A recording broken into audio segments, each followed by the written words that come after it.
전문가들이나 분석가들이 흔히 김정은과 트럼프의 닮은 점은 예측 불허한 측면이 크다라는 것인데, 저는 개인적으로 생각이 다릅니다. 김정은도 그렇고 트럼프 대통령도 충분히 예측 가능한 사람입니다.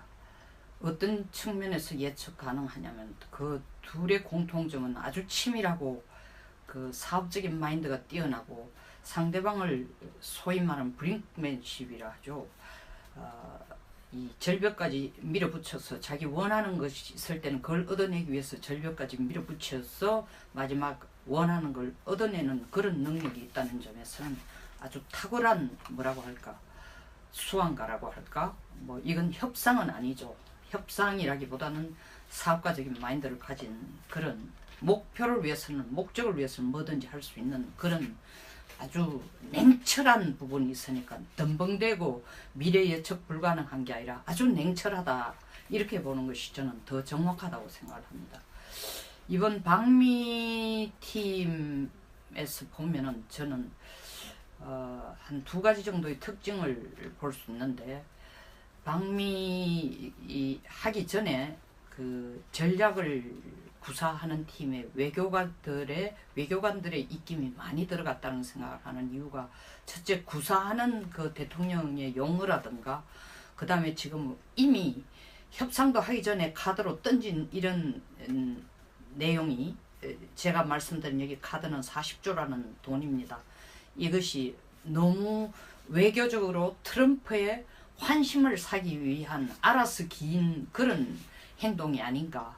그래서 저는 이번 방미 한미 정상회담의 특징은 한마디로 트럼프 환심 사기에 너무 집중된 부분이 있다라는 느낌을 얻는다는 거죠. 그 환심을 사는 것은 반드시 필요합니다. 필요하지만 환심을 사는 것으로서 우리가 원하는 것도 얻어야 되는데, 환심을 사기에만 급급한 그런 한미 정상회담이 안 됐으면 좋겠다라는 생각도 하지만, 안 됐으면 좋겠다는 기대도 하지만 그렇게 될까 하는 두려움도 상당히 있다는 것을 말씀을 드립니다. 어떻게 제가 이 말씀을 드리면은, 아니 그 영부인의 뭐 소위 말하는 패션 감각이 너무나 우아하고 뛰어나고 뭐 국격을 높이는 수준이라느니, 아니면 트럼프 대통령이 부부가 자기들만이 쓰는 개인적인 아주 프라이빗한 그런 티룸을 보여준다든지, 그 다음에 환대를 어마어마하게 했다라니, 아니면 뭐 지금까지 어떤 대통령과의 정상회담을 해도 4초 동안이나 악수한 적이 없는데, 그렇게 긴 시간 동안 악수했다는 게 가슴과 가슴으로 통하는 뭐를 보여주기 하고, 진정으로 트럼프가 우리 한국을 좀 받아들이는 그런 측면, 우리도 트럼프를 믿는다라는, 그리고 믿을 수 있다라는 것을 보여준 것이 아니냐는 등등 아주 좋은 얘기들이 많이 나오는데, 잔치집에 가서 제가 코 푸는 건 절대로 아닙니다. 저도 대한민국 국민이니까 문 대통령이 가셔서 아주 좋은 결과를 얻어오기를 며칠 전 방송에도 얘기했지만, 간절히 바라는 사람으로서, 사람의 한 사람, 국민의 한 사람으로서 제가 볼 때 이게 너무 거칠해적인 것에 우리가 급급하고 좀 방방 뜨는 게 아닌가, 그런 걱정이 있다라는 것을 염두에 두고 말씀드립니다. 뭐 미국이 관심을 갖는 건 크게 두 가지로 볼 수 있죠. 하나는 북핵 문제고 다른 하나는 경제 문제가 되겠죠. 경제라는 카테고리 속에 뭐 FTA도 들어가고 방위비 분담도 들어가고 뭐 미국에 대한 투자, 일자리 만들어주는 이런 것도 다 되지만, 먼저 보따리를 먼저 풀어놨다라는 경제 얘기를 하기 전에 먼저 사드 얘기부터 하면은, 왜 외교관들이 관여를 많이 했다라는, 아니면 이건 뭐 문 대통령의 그 독특한 그 표현의 스타일인지는 몰라도, 집중 포화로 사드가 언제 뭐 완전히 배치가 될 것이냐, 그리고 사실 이 환경평가란 이런 걸 들고 나오는 거에 우리가 불안하다, 뭐 사드를 배치할 것인가, 정말 진짜 당신네라는 게 한국이 사드 배치하는데 진심을 갖고 하는 건지 아닌지 모르겠다라는 그런 의심을 품고, 혹은 의혹을 가지고 뭐 군사위원장이라든가, 그 다음에 뭐 민주당의 하원 원내대표 이런 분들이 전부 다 질문을 했습니다. 질문을 하고 난 뒤에 그들 스스로가 뭐라고 얘기했냐면은, 사드에 대한 대답은 만족스럽다라는 그런 것을 공개적으로 얘기했습니다. 그 얘기는 무슨 얘기냐면 추후 이제 더 이상 사드에 대한 문제 가지고 불협화음이 생기거나 미국의 기대에 어그러지는 그런 또 다른 반응을 한국이 한미 정상회담 후에 돌아가서 보여주는 것은 바라지도 않고 원치도 않고 용납하지도 않겠다라는 그런 강한 사실은 의미가 들어가 있는 것입니다. 좋게는 미국 사람들이 항상 웃으면서 I understand, thank you라는 게 정말 thank you만이 아니고 두고 보자 어떻게 할 것인지 라는 그런 대륙적인 건성도 상당히 있습니다. 그렇기 때문에 그걸 액면 그대로 당신네들이 우리를 걱정 안 시키고 사드 문제는 더 이상 걱정 안 해도 될 정도로 해결될 거다라고 얘기하는 것은 정말 만족스러운 답을 미국에게 줬고 미국이 100% 만족스럽다라고만 보는 것은 조금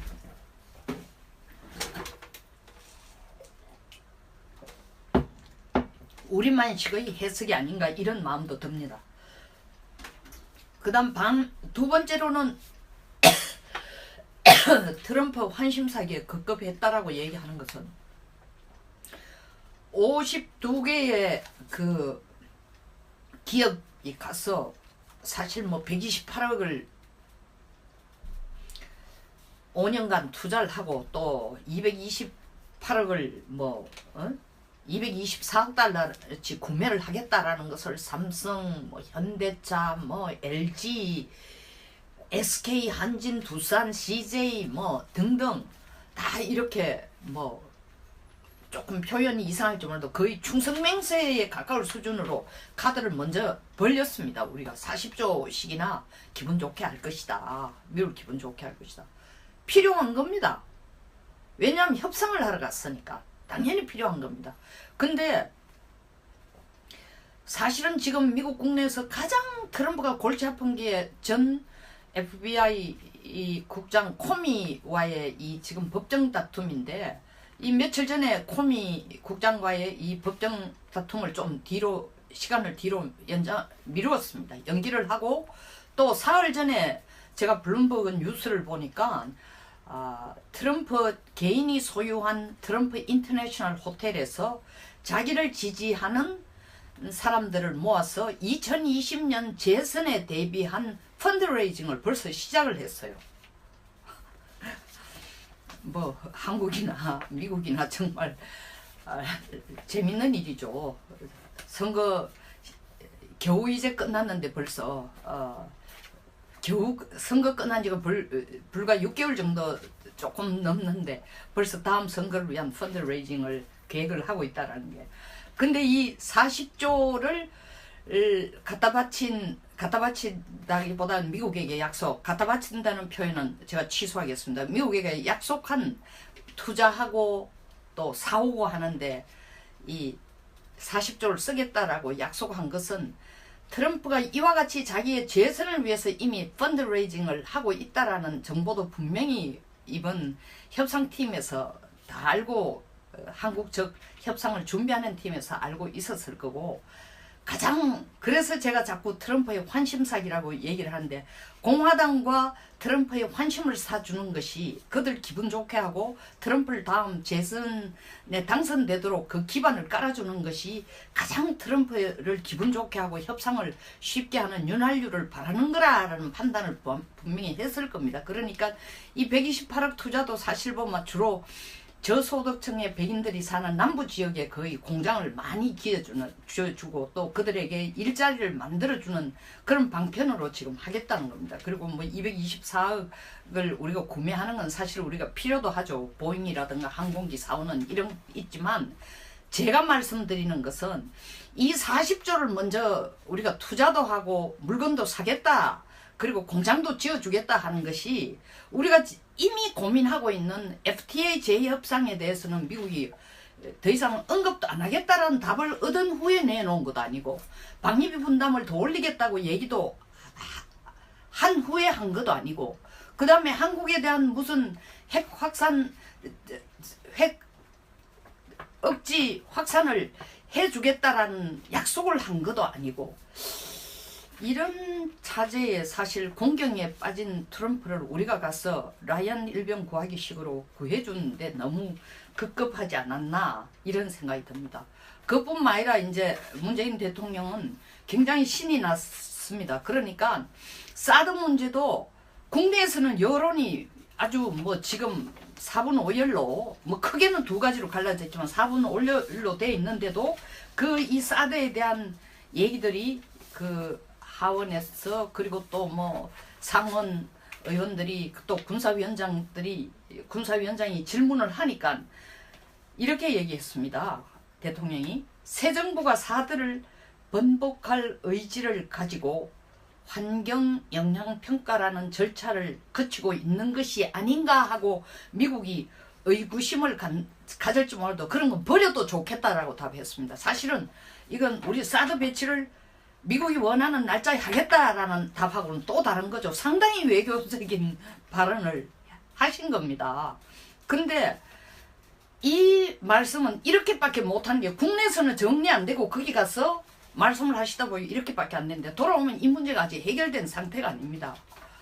그것뿐만 아니라 더 신이 나서 말씀하신 게 똑같은 맥락에서 물론 요번에 셰일가스를 미국으로부터 구매한다는 걸 분명히 이 협약을 맺고 올 것 같습니다. 뭐 그 전문가도 같고 우리도 사실은 에너지 그 수급의 루트를 다변화하는 것은 굉장히 필요하니까 셰일가스를 사겠다. 미국으로부터 가장 질 좋은 거고 또 사실 기술력도 가장 뛰어나니까 그리고 생산도 지금 천연가스 생산이 세계 1위 2009년 이후에 러시아를 앞질러가지고 1위입니다. 그러니까 사오는 건 충분히 있을 수 있고 바람직하기도 하지만 거기까지만 하셔야 되는데 뭐라고 말씀하셨냐 하면은 이 셰일가스를 사는 그러니까 우리가 구매하는 거 이런 구매하고 신재생 에너지를 우리가 돈을 투자를 해가지고 하는 것을 미국하고 같이 협력을 해야 국내의 원전이나 석탄 에너지를 대체할 수 있다 했는데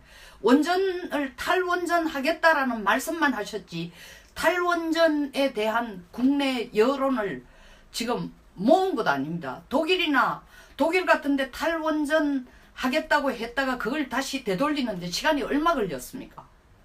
수십 년이 걸렸습니다. 영국도 마찬가지입니다. 41개의 원자로를 돌리다 그걸 다 탈원전 하겠다고 거의 다 포기했다가 다시 원전이 가장 값싸고 가장 안전하다고 해서 앞으로 15개의 원자로를 짓겠다는 거 아닙니까? 그리고 제가 또 말씀드렸지만 핀란드 같은 데가 가장 환경 중심적인 국가인데도 핀란드가 지금 원자로를 건설하는데 가장 적극적인 나라가 됐습니다. 왜냐하면은 그것이 돈을 벌어오는 큰 좋은 루트이기도 하고 사실 그 전문가를 한 올해 말에 현재까지 6만 명인데 전문가가 한 8만 4천 명 정도로 올해 말까지 늘린다고 합니다. 그리고 150개의 이 원자로 관련된 연구소라든가 이런 기업체들이 있습니다.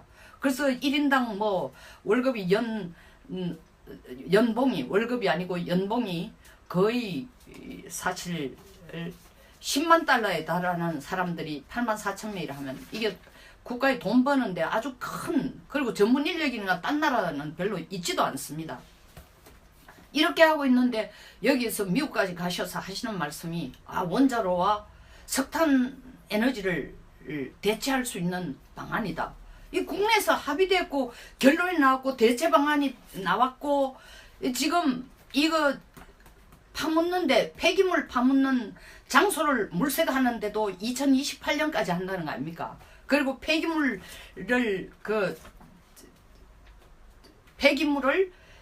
묻을 수 있는 폐연료봉을 묻을 수 있는 장소를 건설하는데 2053년이 돼야 되고 돈도 수백억 수조가 들은다라는 판단이 나왔는 그런 소위 말하는 원자로 전문가들의 판단이 있는데 이들과의 얘기 간담회 그 다음에 치열한 토론 하나 거치지도 않고 탈원전으로 가면서 이것은 시민위원회에게 일단 의견을 들어보도록 내가 던지겠다라는 말씀만 하고 미국 가신 거예요. 그러고 미국 가서 하시는 말씀이 이게 원자로와 석탄 에너지를 대체하겠다. 미국은 에너지를 가진 나라입니다. 우리는 에너지를 계속 수입해야 됩니다. 수입한다는 것은 파는 사람한테 종속되어 있습니다. 돈은 갖고 있지만 그 얘기는 항상 불안하다는 거죠. 우리가 주한미군 전력을 갖고 있는 건 북한의 핵과 미사일 그리고 북한의 위협이 항상 상존하기 때문에 항상 불안하기 때문에 주한미군 전력을 상존시켜 놓고 있습니다. 에너지도 똑같습니다. 원자로라는 상존 에너지가 있기 때문에 거기에 플러스 다른 에너지를 플러스하는 것은 몰라도 그것을 탈원전시키고 수급을 다른 채널로 받는다? 그것도 경제적인 계산도 해본 적이 없고 전문가의 의견을 들어본 것도 아니고 그것이야말로 국민 여론을 들어야 됩니다. 왜? 5천만 국민, 5,100만 국민 전부가 전기 다 씁니다. 이 전기 없으면 어떡합니까? 우리나라가 원자로에 의해서 전기 수급을 받고 있는 게 얼마 정도 됩니까? 제가 알기로는 40%가 넘는 걸로 알고 있습니다. 전기값이 당장 어떻게 올라갑니까? 우리가 원자로를 없애면은 일본이 지금 제일 신이 나서 표준 관리가 안 된다는 거 아닙니까? 우리 전기값이 일본보다 더 올라간다는 겁니다. 그리고 원자로를 없앨 경우에 10년 동안에 드는 전기값이 170조랍니다. 170조. 이건 제 계산이 아니에요. 한국 원자력 학회에서 나온 얘기예요. 이런 말씀을 여기 가서 하셨다라는 게 정말 저는 좀 너무 성급한 얘기가 아닌가. 쉘가스를 가져오는 거하고는 별개입니다. 트럼프는 사실 우리가 계속 얘기하지만 지금은 대통령이지만 이분이 대통령으로 오게 된 그 가능하게 한 가장 기반이 돈입니다. 미국 선거는 한국 선거보다도 정말 더 치열하게 돈 없으면 선거를 못하는 게 미국 대통령 선거입니다. 그 돈을 벌 수 있었다라는 건 이분은 뛰어난 기업가예요. 뛰어난 기업가의 특징은 돈 잘 버는 거예요. 돈이 되는 일은 뭐든지 하겠다라는 분이에요. 그러니까 40조의 선물 보따리를 사실 우리가 지금 아까 말씀드린 것처럼 이 주한미군 방위비 분담 정액도 벌써 정액도 요구를 해놓은 상황이고 또 아직까지 보따리를 풀어가지고 한미 간에 약속이 완전히 된 것도 아닌 FTA 미국은 FTA 재협정을 하자라는 계속 재협약을 하자라는 얘기를 계속 신호를 던져왔습니다. 그거에 대한 결론을 안 해도 된다라는 식으로 얘기된 것도 아니고 이런데 이런 보따리도 아직 풀지 않았는데 먼저 트럼프의 2020년 선거를 위한 선물을 선불로 우리가 먼저 던져준다라는 것은 이거 던져주면 트럼프는 이제 모든 게 다 오케이고 한국으로 문 대통령이 들어와서 사드 문제가 아직 해결이 덜 됐더라도 그 다음에 FTA 재협약을 미국이 또 하자고 했을 경우에도 방위 분담을 더 요구하라 했을 경우에도 우리가 아무 불평 없이 아무 어려움 없이 순순히 할 거다 라는 생각을 갖고 우리에게 접근할지도 모릅니다.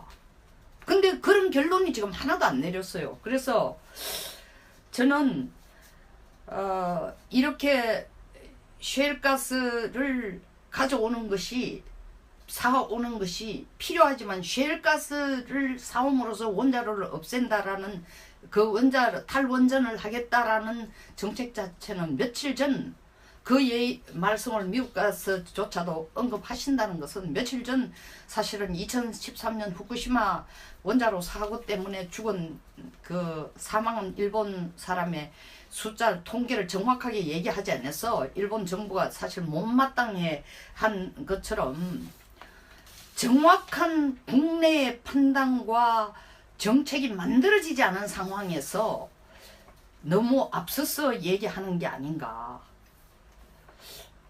사드 문제가 미국이 생각한 것보다 시간을 끌고 잡음이 나면 트럼프는 기업가니까 반드시 또 다른 경제적 카드로 우리를 압력을 가합니다. 아까 말씀드린 것처럼 방위 분담 정액 문제라든가 그 다음에 FTA 재협약 문제 이거는 40조 투자와는 별개로 반드시 들고 나올 것 같다라는 거죠. 이건 어디에서 볼 수 있습니까? 지난 4월 마라라구에서 중국과 정상회담 할 때에 시진핑이 정말 좋은 협조자이고 북핵 억제를 위해서 중국이 나름대로 최선을 다하고 있는 건 내가 안다라고 얘기했는데 문 대통령이 가자 기분 나쁘다고 중국이 말이야 북한 핵 억제를 위해서 최선을 다 안 하고 있는 것 같다. 아주 정말 실망했다. 라고 얘기하면서 저는 공교롭게라고 생각하지 않습니다. 바로 국방수권법을 2018년 국방수권법을 미국이 개정을 했습니다. 국방수권법이라는 것은 미국의 국방을 지키기 위해서 방위를 하기 위해서 여러 가지 필요한 관련 사항들이 들어가 있는 내용이 국방수권법입니다. 근데 중국에게 이 얘기를 하면서 바로 사흘 후에 바로 대만에 40년 만에 미 해군 함정을 정박시키겠다라는 정박을 허용하는 국방수권법을 통과시켰습니다. 근데 대만하고 미국과의 관계는 사실은 79년 1월 1일 그 대만과의 국교를 완전히 단절하면서 원차이나 하나의 중국이라고 인정하면서 중국 중화인민공화국을 정상적인 유일한 중국으로 인정하고 대만은 유엔에서부터 쫓겨나면서 더 이상 독립된 국가로 인정을 안 하는 것처럼 하면서도 실질적으로 대만관계법을 미국이 대만과 맺습니다. 그 내용에 보면은 골자가 뭐냐 하면은 대만법의 골자는 타이완의 방어적인 성격 무기는 미국이 제공할 수 있답니다. 내용이 여러 가지지만 두 번째로는 대만 주민의 안보를 위협하는 힘이나 강압에 의해 강압을 가하는 경우에는 그런 외부 세력이 있을 때는 이에 대해 저항할 수 있는 미국 전투력을 유지한다로 되어 있습니다. 쉽게 말해서 중국의 북한 핵 억지에 대한 협력이 마음에 안 든다는 거죠. 불과 3개월 전에는 중국 진짜 잘한다고 얘기했는데 그러니까 바로 이 수권법에 대만 관련 조항을 개정을 하고 사실 대만관계법이 79년 이후에 실질적인 역할에 한계가 있었던 것을 더 강하게 밀어붙이면서 중국에 대한 압력을 가합니다. 말하라고 해서 정말 좋은 파트너라 했는데 3개월 후에 이렇게 된 것처럼 이렇게 대하는 것처럼 우리도 문 대통령에게 정말 좋은 파트너고 excellent meeting, very good meeting이라 해놓고 또 40조 투자를 받으면서 또 구매 약속을 받으면서 기분 좋았는데 막상 한국을 돌아와서 여러 가지 미국에서 나눈 얘기들이 정황만큼 매끄럽게 가지 않을 경우에 트럼프는 또 어떤 경제적인 압박과 요구사항을 우리에게 던질 것인지 한미정상회담이 트럼프의 환심사기에만 너무 집중하기보다는 좀 더 쫀쫀하고 치밀하고 실질적인 그런 성공의 결과를 가져오기를 대한민국의 국민의 한 사람으로 저도 간절히 바랍니다.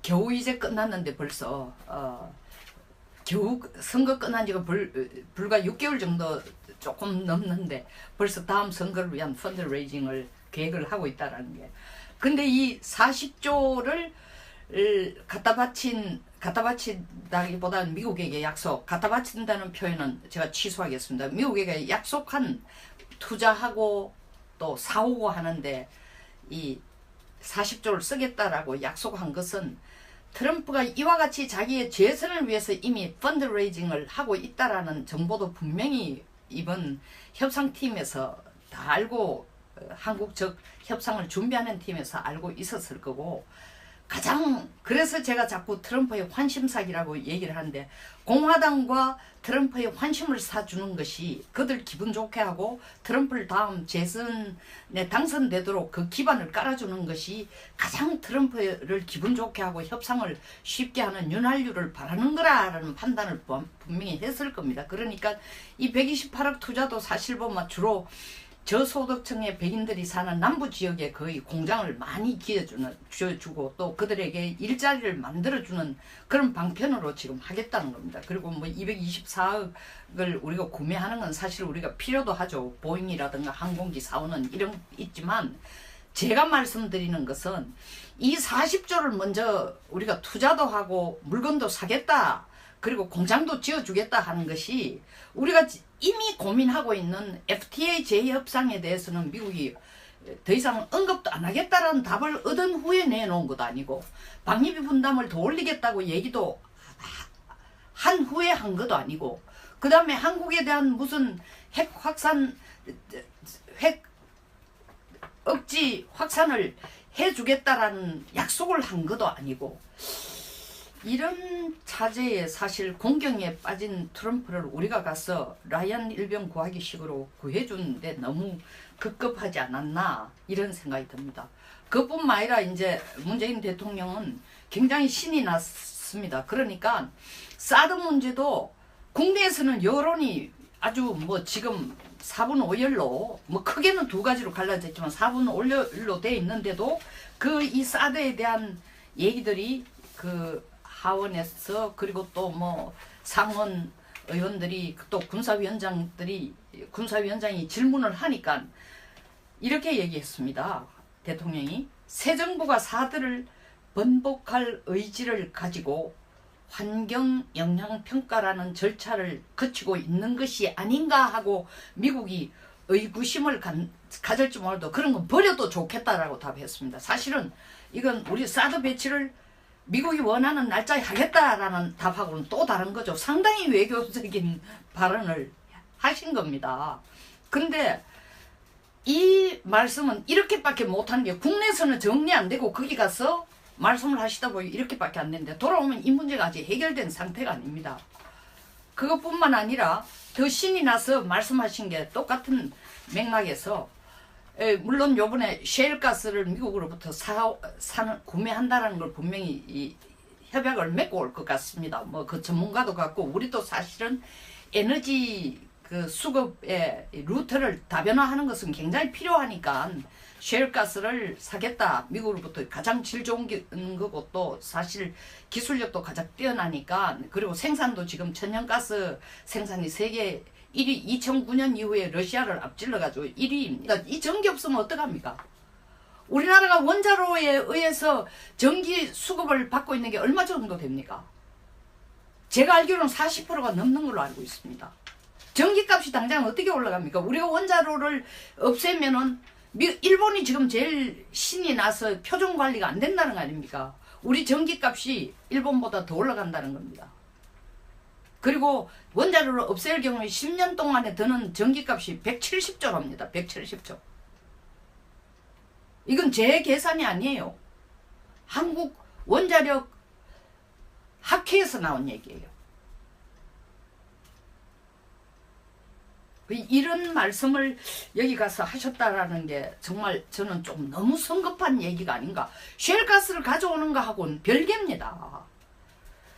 트럼프는 사실 우리가 계속 얘기하지만, 지금은 대통령이지만 이분이 대통령으로 오게 된 그 가능하게 한 가장 기반이 돈입니다. 미국 선거는 한국 선거보다도 정말 더 치열하게 돈 없으면 선거를 못하는 게 미국 대통령 선거입니다. 그 돈을 벌 수 있었다라는 건 이분은 뛰어난 기업가예요. 뛰어난 기업가의 특징은 돈 잘 버는 거예요. 돈이 되는 일은 뭐든지 하겠다라는 분이에요. 그러니까 40조의 선물 보따리를, 사실 우리가 지금 아까 말씀드린 것처럼 이 주한미군 방위비 분담 정액도 벌써 요구를 해놓은 상황이고, 또 아직까지 보따리를 풀어가지고 한미 간에 약속이 완전히 된 것도 아닌 미국은 FTA 재협정을 하자라는, 계속 재협약을 하자라는 얘기를 계속 신호를 던져왔습니다. 그거에 대한 결론을 안 해도 된다라는 식으로 얘기된 것도 아니고, 이런데 이런 보따리도 아직 풀지 않았는데 먼저 트럼프의 2020년 선거를 위한 선물로 우리가 먼저 던져준다라는 것은, 이거 던져주면 트럼프는 이제 모든 게 다 오케이고, 한국으로 문 대통령이 들어와서 사드 문제가 아직 해결이 덜 됐더라도, 그 다음에 FTA 재협약을 미국이 또 하자고 했을 경우에도, 방위 분담을 더 요구하라 했을 경우에도 우리가 아무 불평 없이, 아무 어려움 없이 순순히 할 거다 라는 생각을 갖고 우리에게 접근할지도 모릅니다.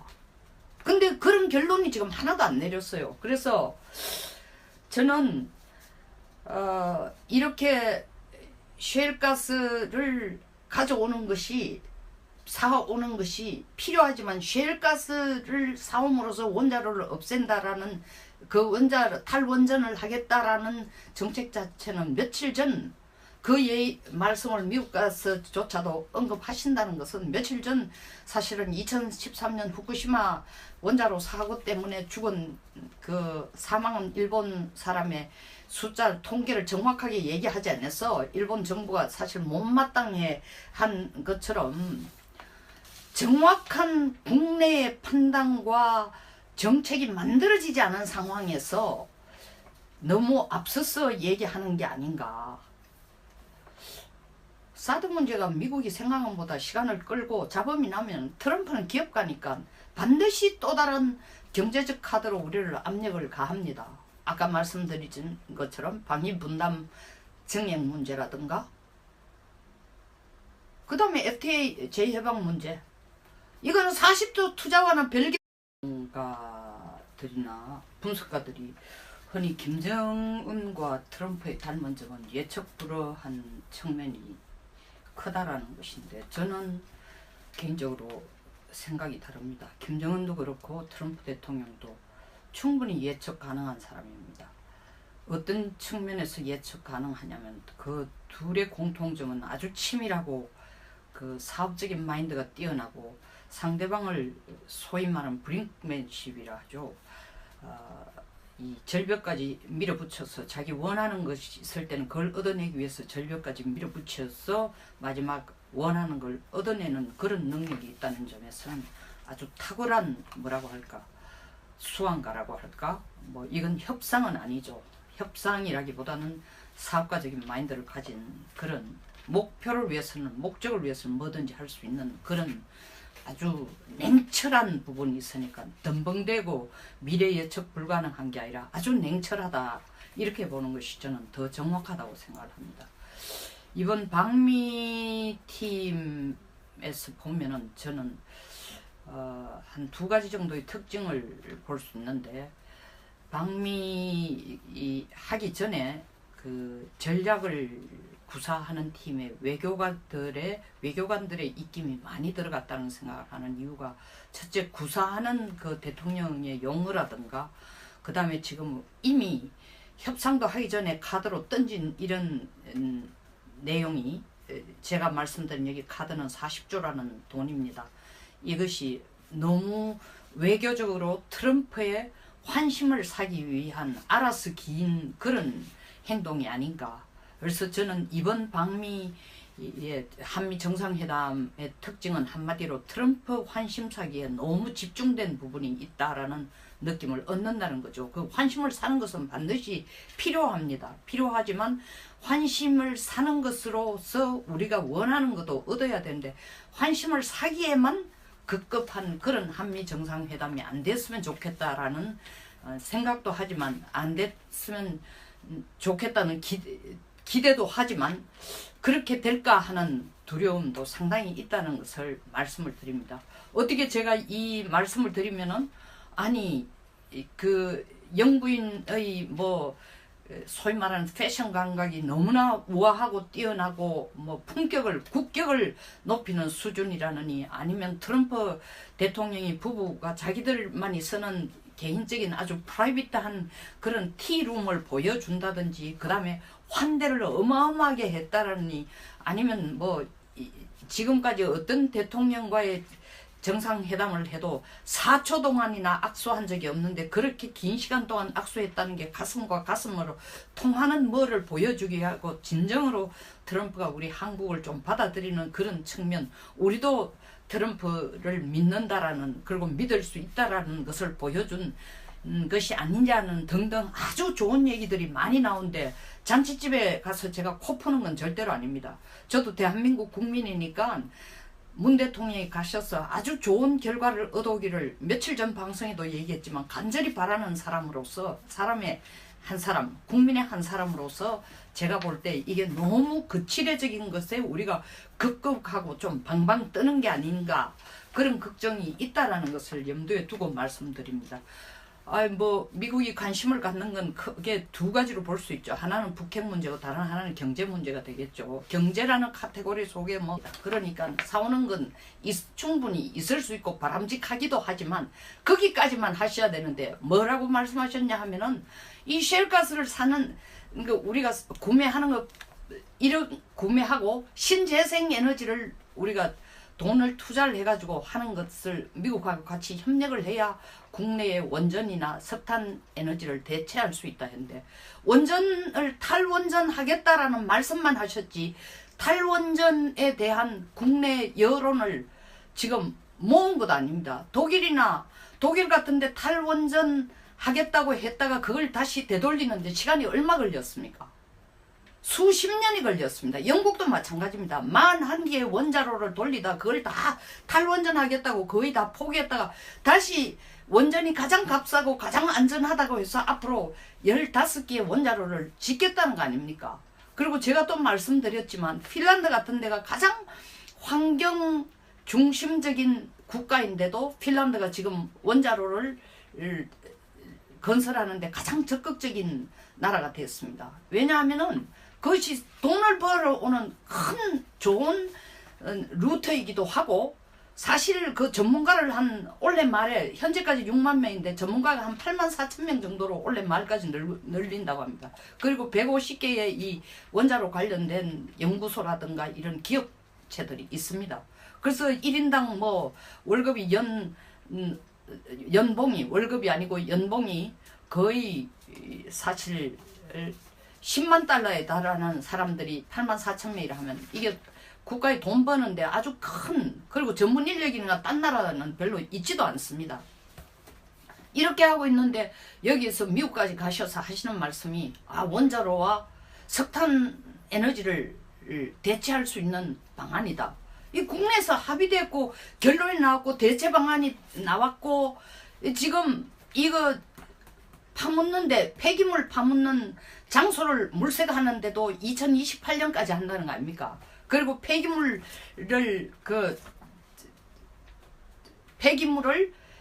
묻을 수 있는 폐연료봉을 묻을 수 있는 장소를 건설하는데 2053년이 돼야 되고 돈도 수백억 수조가 들은다라는 판단이 나왔는 그런 소위 말하는 원자로 전문가들의 판단이 있는데 이들과의 얘기 간담회 그다음에 치열한 토론 하나 거치지도 않고 탈원전으로 가면서 이것은 시민위원회에게 일단 의견을 들어보도록 내가 던지겠다라는 말씀만 하고 미국 가신 거예요. 그러고 미국 가서 하시는 말씀이 이게 원자로와 석탄 에너지를 대체하겠다. 미국은 에너지를 가진 나라입니다. 우리는 에너지를 계속 수입해야 됩니다. 수입한다는 것은 파는 사람한테 종속되어 있습니다. 돈은 갖고 있지만 그 얘기는 항상 불안하다는 거죠. 우리가 주한미군 전력을 갖고 있는 건 북한의 핵과 미사일 그리고 북한의 위협이 항상 상존하기 때문에 항상 불안하기 때문에 주한미군 전력을 상존시켜 놓고 있습니다. 에너지도 똑같습니다. 원자로라는 상존 에너지가 있기 때문에 거기에 플러스 다른 에너지를 플러스하는 것은 몰라도 그것을 탈원전시키고 수급을 다른 채널로 받는다? 그것도 경제적인 계산도 해본 적이 없고 전문가의 의견을 들어본 것도 아니고 그것이야말로 국민 여론을 들어야 됩니다. 왜? 5천만 국민, 5,100만 국민 전부가 전기 다 씁니다. FTA도 들어가고 방위비 분담도 들어가고 뭐 미국에 대한 투자 일자리 만들어주는 이런 것도 다 되지만 먼저 보따리를 먼저 풀어놨다라는 경제 얘기를 하기 전에 먼저 사드 얘기부터 하면은 왜 외교관들이 관여를 많이 했다라는 아니면 이건 뭐 문 대통령의 그 독특한 그 표현의 스타일인지는 몰라도 집중 포화로 사드가 언제 뭐 완전히 배치가 될 것이냐 그리고 사실 이 환경평가란 이런 걸 들고 나오는 거에 우리가 불안하다 뭐 사드를 배치할 것인가 정말 진짜 당신네라는 게 한국이 사드 배치하는데 진심을 갖고 하는 건지 아닌지 모르겠다라는 그런 의심을 품고 혹은 의혹을 가지고 뭐 군사위원장이라든가 그 다음에 뭐 민주당의 하원 원내대표 이런 분들이 전부 다 질문을 했습니다. 질문을 하고 난 뒤에 그들 스스로가 뭐라고 얘기했냐면은 사드에 대한 대답은 만족스럽다라는 그런 것을 공개적으로 얘기했습니다. 그 얘기는 무슨 얘기냐면 추후 이제 더 이상 사드에 대한 문제 가지고 불협화음이 생기거나 미국의 기대에 어그러지는 그런 또 다른 반응을 한국이 한미 정상회담 후에 돌아가서 보여주는 것은 바라지도 않고 원치도 않고 용납하지도 않겠다라는 그런 강한 사실은 의미가 들어가 있는 것입니다. 좋게는 미국 사람들이 항상 웃으면서 I understand, thank you라는 게 정말 thank you만이 아니고 두고 보자 어떻게 할 것인지 라는 그런 대륙적인 건성도 상당히 있습니다. 그렇기 때문에 그걸 액면 그대로 당신네들이 우리를 걱정 안 시키고 사드 문제를 더 이상 걱정 안 해도 될 정도로 해결될 거다라고 얘기하는 것은 정말 만족스러운 답을 미국에게 줬고 미국이 100% 만족스럽다라고만 보는 것은 조금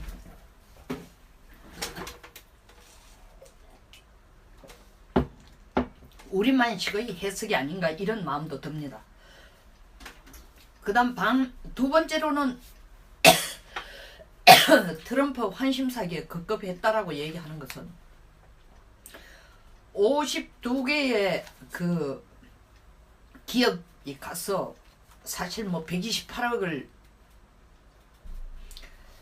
5년간 투자를 하고 또 228억을 224억 달러치 구매를 하겠다라는 것을 삼성, 현대차, LG, SK, 한진, 두산, CJ 등등 다 이렇게 조금 표현이 이상할지 몰라도 거의 충성맹세에 가까울 수준으로 카드를 먼저 벌렸습니다. 우리가 40조씩이나 기분 좋게 할 것이다. 미국을 기분 좋게 할 것이다.